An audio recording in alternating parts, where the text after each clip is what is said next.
Sejam muito bem-vindos a esse GS1 Talks, um programa que a gente fala muito sobre inovação e transformação digital promovido pela GS1 Brasil. E eu tenho aqui comigo o Evandro Armelin. Falei certo, Evandro? Quase. Quase. Armelin. Armelin, seja muito bem-vindo. Obrigado, viu? Obrigado, eu que agradeço. Evandro, fala um pouquinho aqui sobre inovação com estratégias. Legal. Como a NTT Data enxerga a inovação dentro das empresas e como ela deve ser tratada como um diferencial competitivo, ou já é uma necessidade disso ser tratada como um diferencial competitivo para a sobrevivência no mercado, na opinião de vocês? Putz, quando você faz essa pergunta, eu me pergunto se não ter um diferencial competitivo não é um problema de sobrevivência, entendeu? Acho que as companhias não conseguem mais sobreviver no mercado hoje. O mercado dinâmico como o que a gente vive, em constante mudança, em constante evolução, as companhias não conseguem mais sobreviver se elas não tiverem diferenciais competitivos. E a inovação está aí para isso. Inovação era algo tratado de forma esporádica ou talvez de menor importância dentro das empresas, assim, o business as usual, aquele negócio de continuidade era o que de fato sustentavam as companhias, elas estavam felizes com isso, elas viviam anos, décadas vendendo o mesmo produto, o mesmo serviço, da mesma forma para o mesmo cliente, no mesmo mercado, e isso já não é mais possível, o mercado de hoje não permite mais isso. Então, a nossa visão é que a inovação tem que ser um core business das companhias, seja qual for a companhia, seja qual for o mercado, tem que ser uma função core da companhia. Função core como marketing, como finanças, como RH. Você tem que ter uma área de inovação nesse mesmo nível de importância. Para que essa área seja capaz de entender o mercado, antecipar as demandas dos clientes, entender para onde está indo a tecnologia, para onde estão indo as possibilidades que eu tenho em mãos e colocar para os meus clientes o que eu tiver de melhor, gerando diferencial competitivo, que de outra forma é impossível permanecer no mercado. Evandro, agora conta uma coisa, muitas empresas ainda veem a transformação digital como algo muito abstrato, né? Quais exemplos práticos você destacaria de como a inovação tem gerado impacto de verdade, assim, real nas empresas? Sim. Ele em alguns contextos, talvez ele possa parecer um pouco abstrato, mas isso não significa que não é real. E acho que a gente vive num mundo hoje completamente digital. A nossa vida mudou completamente na última década, através da implementação de tecnologias digitais que mudaram a forma como a gente vive, como a gente se relaciona com as companhias. E a transformação digital, apesar de abstrata em alguns pontos, é uma realidade que acho que é inegável. A gente tem vários exemplos de soluções digitais implementadas em clientes que estavam nesse processo de transformação digital, que transformam a forma como esses clientes atendem esses nossos clientes, grandes companhias, atendem os seus clientes. Vou citar alguns exemplos. Né? Assim, a gente tem uma empresa de telecom, uma grande empresa de telecom aqui no Brasil, para a qual a gente implementou uma solução de Speech Analytics com base em inteligência artificial, em que a gente interpreta toda a conversa que acontece no call center, entre o atendente do call center e o cliente final da companhia, e responde uma série gigantesca de perguntas sobre aquela conversa. Perguntas que foram determinadas pelo responsável de atendimento desse nosso cliente de telecom, como sendo o sonho dele. Assim, olha, o meu sonho era conseguir saber, para cada chamada que passa no meu call center, todas essas informações, mais de 40 itens. E a gente, com inteligência artificial, consegue, a partir da gravação da mensagem, responder essas mais de 40 perguntas do responsável da área de atendimento e gerar uma série de insights absurdas sobre o que acontece. Então eu consigo dizer, por exemplo, se durante a chamada do call center, em algum momento o cliente pediu cancelamento de serviço, ou se o atendente do call center em algum momento ofereceu um serviço novo, ofereceu um desconto, ofereceu um upgrade. Se em algum momento o cliente demonstrou alguma insatisfação ou se demonstrou mais nervoso durante a chamada. Isso gera uma quantidade de insights que é gigantesca ao final. E depois, feito isso, a partir do momento que eu tenho todos esses atributos das chamadas, eu consigo também, com inteligência artificial, antecipar, dar um bom chute sobre qual seria, uma boa estimativa sobre qual seria a qualificação, a nota que esse cliente daria para aquele atendimento. Sabe aquela pergunta que te fazem ao final, aquele pedido que te fazem ao final? Ó, fica mais um minuto aqui no telefone e dá uma nota para o Para atendimento. avaliar. Eu não preciso mais pedir. Eu consigo estimar qual é a nota que o cliente daria para aquele atendimento Olha só. com base na conversa. Outro exemplo, a gente implementou isso para um banco aqui no Brasil. É um processo bastante comum, presente na maior parte das grandes empresas do Brasil, que é o processo de geração de campanhas. Estou falando das campanhas de marketing que você recebe por WhatsApp, por SMS, por e-mail. Isso é um processo que normalmente é bastante longo, entre a definição de qual é a campanha, qual é o produto que eu quero ativar, o segmento que eu quero ativar, qual é a data específica que eu vou lançar a campanha, se é uma data comemorativa ou não, entre a geração da ideia da campanha, a construção da campanha, que normalmente é feito por uma empresa de marketing externa, uma agência de marketing externa, o retorno disso, a construção disso dentro dos sistemas da companhia, a entrega dessa campanha, o lançamento dessa campanha para os meus clientes finais, isso leva semanas. E a gente, através de inteligência artificial, a gente também consegue fazer a automação de todo esse processo. Então, o analista de marketing, o responsável pela geração dessa campanha, descreve a campanha e o algoritmo de inteligência artificial gera a campanha automaticamente.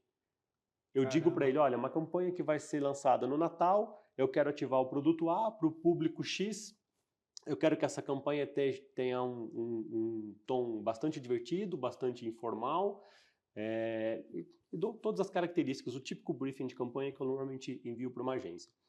E o algoritmo lança várias versões dessa mesma campanha para que você possa escolher. E aí você escolhe qual é a campanha que você quer e você lança. Além disso, também é possível, como continuidade disso, ter uma segunda solução, alinhada à primeira, em que, além de construir diversas visões de uma mesma campanha, automaticamente com inteligência artificial, eu posso ter uma persona digital, que é uma entidade construída também com inteligência artificial generativa, que representa um determinado segmento de cliente, é um digital twin de um humano, e eu uso essa persona digital para testar esse conjunto de campanhas que eu gerei e pergunto para ela qual é dessas campanhas a que tem a maior probabilidade de fazê-la comprar o produto. E a partir da resposta dela, eu seleciono qual é a melhor versão da campanha e lanço. Então tem uma série de exemplos. Tô te dando dois, mas assim, de fato, abstratos alguns, mas super reais. Super reais. E já estão aqui. Nós já somos usuários disso. Evandro, eu quero colocar agora uma bola de cristal aqui no meio. Vamos pensar. Eita. É a pergunta de 1 milhão de reais, né? Vamos ver. Quais são as principais tendências tecnológicas que devem transformar esse nosso futuro dos negócios aí nos próximos anos? Já falou muito de inteligência artificial generativa. Sim. E quais são os desafios das empresas que ainda enfrentam para adotá-las? Porque muito mais da ideia também tem a aplicabilidade, né? O que você vê para o futuro, Evandro? Bom, vamos lá. Você fez essa pergunta no momento que talvez não seja tão difícil de responder, porque essa bola de cristal está em cima da nossa mesa agora. A gente acabou de lançar um estudo, a NTT Data acabou de lançar um estudo chamado Technology Foresights. É um estudo que a gente faz há mais de 10 anos, construído globalmente, com todas as capacidades tecnológicas e de conhecimento que a gente tem global, que trata exclusivamente do tema de tendências tecnológicas. E a gente acabou de lançar a versão 2025 desse estudo e isso está bastante vivo. A gente vê 5 principais tendências tecnológicas e entenda que quando eu falar de tendência tecnológica, eu não estou falando de uma tecnologia em específico. Estou falando de um contexto de aplicação de tecnologia. O primeiro deles, que é o que a gente chama de Enhanced Humans, humanos aprimorados, é a tendência que a gente vê para o futuro de aplicação de inteligência artificial e outras tecnologias na nossa vida pessoal, mas também no trabalho, para que a gente seja cada vez mais eficiente, para que a gente consiga produzir cada vez mais e com mais qualidade. Imagine um cenário onde o que você produz não é limitado pelo seu conhecimento, competência ou tempo, porque você tem alguns copilotos ao seu lado de inteligência artificial, os agentes, que te permitem ser muito mais produtivo e fazer muito mais coisas com uma qualidade muito maior. É isso que a gente vê. A segunda tendência que a gente vê é a de experiências imersivas. A gente acha que cada vez mais a tecnologia vai estar misturada com a realidade. Assim, os seus momentos de verdade, os seus pontos de contato com as grandes companhias, as empresas das quais você consome produtos e serviços, vão ser realidades imersas em tecnologia. Então você vai estar numa agência bancária e dentro dessa agência bancária você vai ter um contexto onde a realidade do que você vê e sente vai estar totalmente tomado por tecnologia. A agência bancária te entrega uma série de informações que você normalmente não teria no ambiente físico e é capaz de capturar tudo que você sente, a forma como você olha para o que está sendo oferecido, para o que está sendo dito para você, e essa relação entre você e a empresa da qual você está consumindo produtos e serviços é muito mais rica, porque a tecnologia está embarcada na realidade, melhorando a sua percepção e melhorando a forma como a empresa que te atende captura as suas necessidades e anseios. A terceira tendência que a gente vê é o Cognitive Cloud, nuvem. E aqui tem um aspecto super interessante. Assim, a nuvem é um motor extremamente importante, é a condição sine qua non para o desenvolvimento da inteligência artificial. Tudo que a gente tem visto de desenvolvimento de inteligência artificial tem muito de cloud, ou é quase que completamente baseado no desenvolvimento da cloud. Esse é um aspecto. O segundo aspecto é que a gente acredita que a cloud vai ser muito mais eficiente, muito melhor utilizada quando a inteligência artificial nos ajudar a controlá-la. Quando a gente puder usar realmente, massivamente, inteligência artificial para fazer um consumo eficiente da cloud, para fazer um consumo orientado e bem estruturado da cloud. Então, é a cloud alimentando a inteligência artificial e a inteligência artificial melhorando a cloud. A quarta tendência que a gente vê é a da fusão acelerada da segurança. Assim. Hoje se fala muito sobre cybersecurity, mas apesar da gente falar cada vez mais de cybersecurity, se preocupar cada vez mais com cybersecurity, parece que a gente vê cada vez mais incidentes de cibersegurança. Então ainda tem um caminho, né? A gente ainda tem que evoluir nisso. E é uma tendência que a gente vê para o futuro de uma fusão de tecnologias, das melhores tecnologias e plataformas possíveis com a inteligência artificial para a criação do que a gente pode chamar de uma força onipresente de segurança que está dentro das empresas e é capaz de perceber qualquer risco ou qualquer janela aberta ou qualquer tentativa de invasão pelos hackers das companhias que tenham essa tecnologia implementada e barrar essa invasão, barrar esse cyberataque e ao mesmo tempo já decidir como reagir e o que fazer para reagir. E a quinta e última tendência que a gente chama de sustentabilidade digital.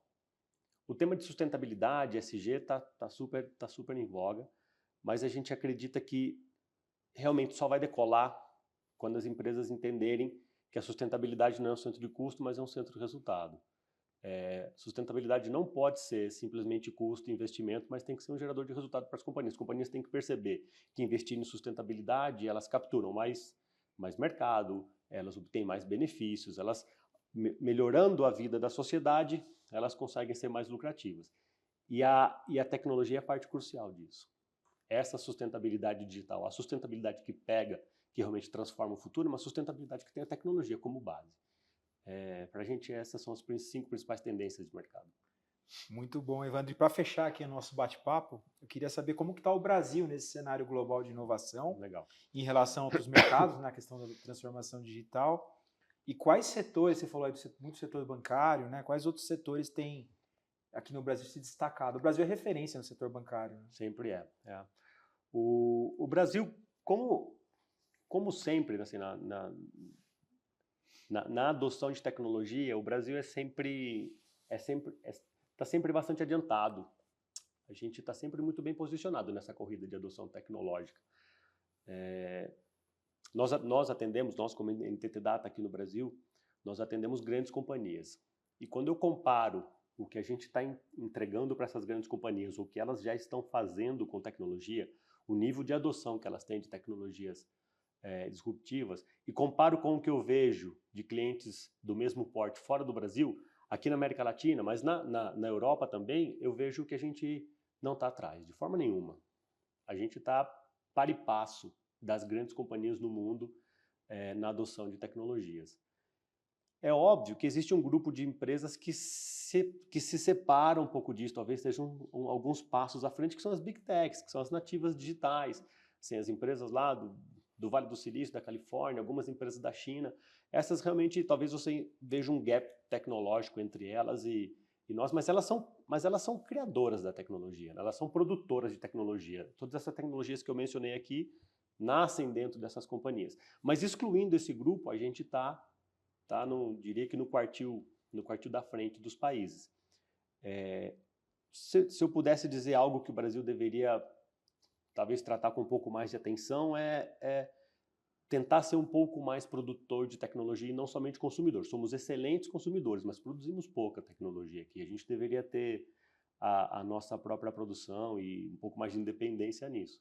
Mas acho que as companhias brasileiras não estão atrás das demais. Evandro, muito obrigado pela tua participação aqui hoje. Eu que agradeço. Muito obrigado. Nosso GS1 Talks. Eu convido você para conferir outros bate-papos aqui no YouTube da GS1 Brasil e também acompanhar o portal de notícias da GS1 Brasil com várias outras notícias sobre o mercado de inovação, transformação digital, automação.